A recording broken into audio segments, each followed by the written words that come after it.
Many transportation workers have gotten sick and dozens have died from coronavirus so far. The two unions that represent the majority of U.S. transit workers are teaming up to demand transit agencies do a better job of protecting their workers. In the announcement, the Transport Workers Union International President John Samuelson remarked, "We will not sit back and let transit workers be treated like cannon fodder in this war against coronavirus. We can and will take aggressive action." We talked with John Samuelson about what it's like on the front lines. Let's take a listen. John, tell us a little bit about that effort that you're taking in order to protect your workers as we learn that so many of them in New York City and around America are contracting coronavirus and putting themselves at risk. Transit workers across the country are absolutely on the front line of this fight against COVID-19. We are the circulatory system that gets healthcare professionals, first responders to the front lines of this fight. And because of that, we have a high level of exposure. And take New York, take Philadelphia, take any urban center in America, it's transit workers that are at the heart of this fight. So you said it's 33 in New York City, at least 23 TWU members in New York City and 31 TWU members across the country have perished due to COVID-19. The proper protection that we do have city by city is only there because of a vigorous fight back by the union. These employers, by and large, just with complete level of indifference, refused to provide proper protective equipment to frontline transit workers, even though it was obvious to the entire world that frontline transit workers had a high level of exposure. Absolutely. Not only are they literally on the front lines, but the number of people that they're trying to circulate around cities, counties, and towns makes it obvious that they would be very much at risk. I mean, are you satisfied with the protections they have right now? You say you're willing to take aggressive action. What does that mean? We have taken aggressive action city by city.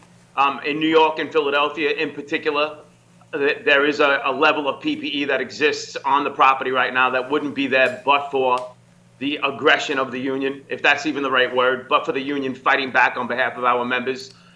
There are other cities just right across the river from New York in Jersey City. Hudson Bergen Light Rail is an egregious violator of the notion that workers should be protected against COVID-19.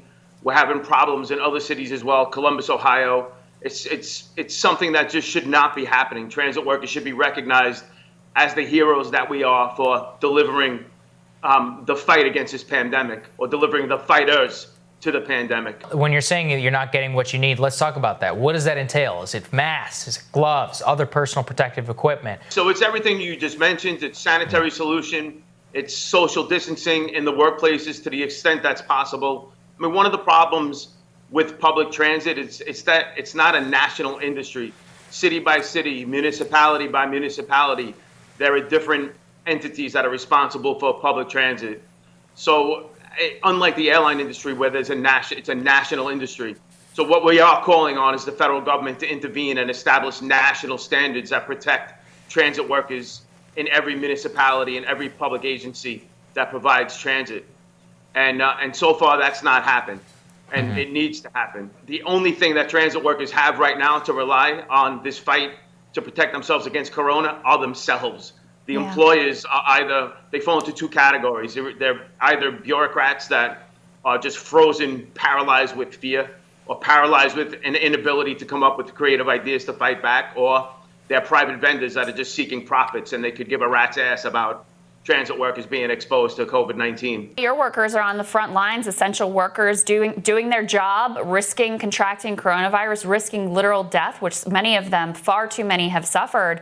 Our legislators in D.C. aren't even here doing their jobs. They're at home. We've certainly seen action. And I know that there's been some criticism of the Democrats, particularly on this show, of these industrial bailouts. But we have hundreds of thousands of workers that are actually employed right now because of the last bailout that would be on the unemployment lines. And just in a way that there was a recognition by Congress that a national strategy was involved to bring economic relief, a national strategy is involved to bring health and safety relief and to mitigate against COVID-19 exposure among transit workers.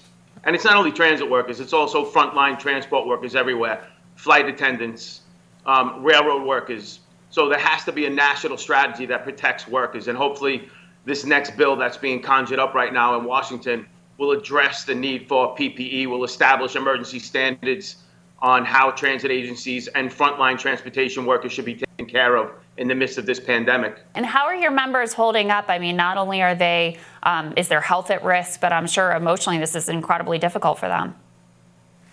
Yeah, it's incredibly difficult.